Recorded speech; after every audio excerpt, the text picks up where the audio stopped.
Alors là, je vais m'appuyer sur la loi numéro 90-02 qui parle de l'exercice de la profession de l'architecte. Alors, cette loi, dans son article premier, je vais résumer, dit ceci. L'architecte est un artiste.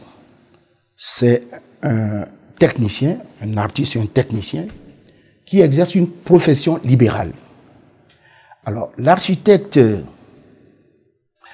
essaye de composer les édifices, les espaces vécus, et détermine les proportions. C'est très important. Au niveau d'un bâtiment, vous le regardez comme ça, mais il y a des proportions.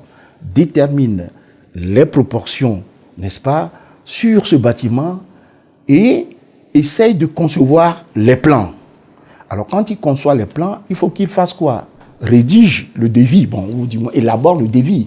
Et c'est pas fini. Il ira sur le chantier faire le contrôle.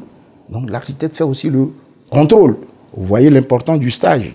Donc, l'architecte fait aussi le contrôle. Voilà ce que dit la loi 90-02 dans son article premier. Alors, le deuxième article dit ceci. L'architecte peut exercer dans la profession libérale. L'architecte, dans le privé, l'architecte peut également être enseignant, comme moi, comme Aliamou peut être enseignant. L'architecte peut travailler dans la fonction publique.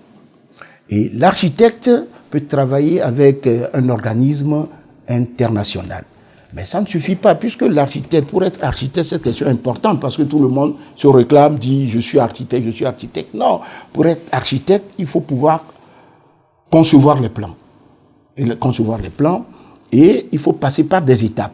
Vous avez l'esquisse, l'avant-projet sommaire, l'esquisse à l'échelle, disons, 1-200, l'avant-projet sommaire à l'échelle 1-200, l'avant-projet détaillé à l'échelle 1-100, et le plan d'exécution des ouvrages ou le dessin d'exécution des ouvrages à l'échelle 1-50. Mais ça ne suffit pas. Quand vous finissez tout cela, il faut pouvoir, un architecte, pour être architecte, il doit pouvoir faire quoi? Il doit pouvoir comprendre, rédiger les cahiers des clauses techniques particulières, les cahiers des clauses administratives particulières, et il doit pouvoir, ce n'est pas fini, rédiger les règlements particuliers d'appel d'offres. Donc il vous faut beaucoup de connaissances. Et pour faire un projet, vous devez maîtriser les contextes techniques, le contexte du lieu, le contexte climatique, la ventilation, l'aération, parce que le bâtiment doit respirer. Vous devez maîtriser les matériaux. L'architecte maîtrise les matériaux. L'architecte maîtrise les nouvelles énergies, les énergies renouvelables que l'on qualifie en système actif et passif. Est-ce que vous voyez? Et ce n'est pas fini. Dans la vie professionnelle, il faut connaître aussi les certifications internationales. Vous avez LEED, par exemple, américain qui est vendu au Canada. Vous avez BREEAM de l'Angleterre. Vous avez HQE, haute qualité environnementale. Quand vous concevez votre plan, vous devez soumettre ça à ces organismes de certification pour être certifié à la fin. Ce n'est pas fini. Vous devrez maîtriser les techniques de conception. On a au total 5 techniques.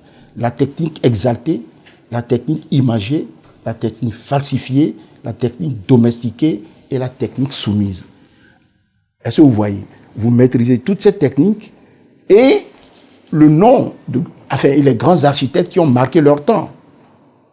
Un architecte, par exemple, doit savoir ce que les grands architectes comme Le Corbusier ont fait, Frank Gehry, Frank White, les architectes africains, nous avons Atepa au Sénégal, Goudiaby, nous avons le Burkinabé Francis Kéré. Vous devrez voir ce qu'ils ont fait, leur concept.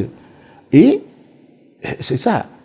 Et connaître ces architectes. Et au Togo aussi, nous en avons. Nous avons Loko, par exemple, le doyen Loko, qui a conçu la BTCI, au Togo, au Niger. Vous avez Farah qui a fait la BCAO. Vous avez sur la place de grands architectes et des jeunes qui sont en train d'émerger. Et je ne vais pas les citer pour ne pas faire de jaloux.